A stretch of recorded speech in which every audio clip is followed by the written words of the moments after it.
You are listening to Cinema Central, and as always, I'm your host, DJ Ace, and summer movie season continues, and I will keep on watching these movies for your entertainment.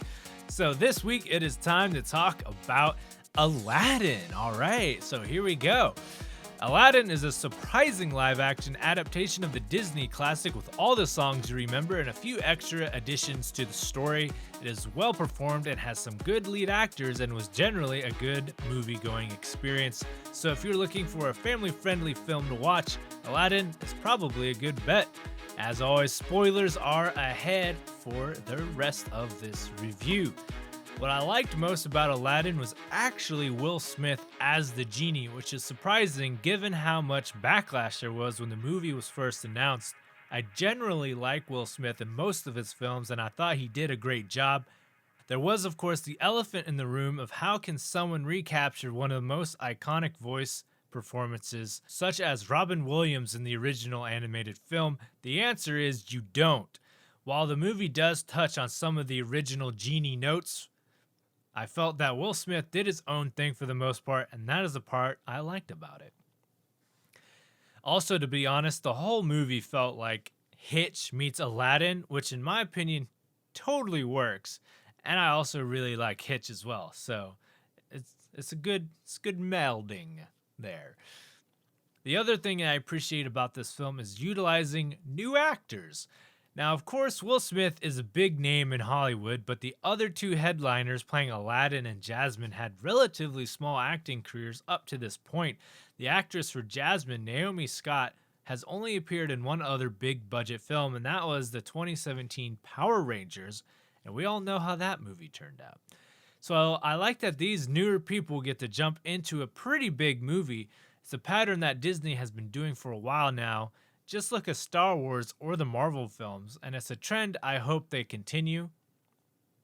I liked the majority of the songs in the film. I liked Friend Like Me and Street Rat the most. I will say that the lip syncing is not 100% great, but to be honest, that's really hard to do, and it's even harder to do when it comes to singing. So speaking of the music, they also added a new song, an original song that Naomi Scott sings on two separate occasions in the film.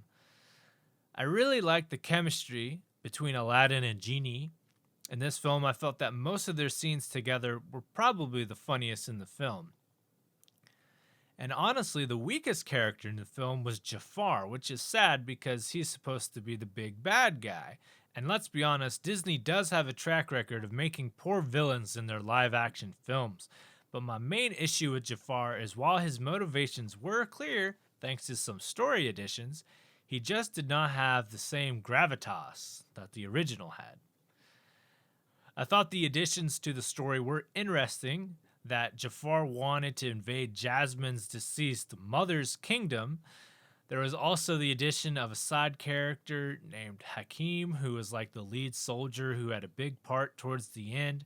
And honestly, the biggest thing they added was Genie having a love story with Jasmine's attendant Dahlia, and also that the wish to free him also turns him human.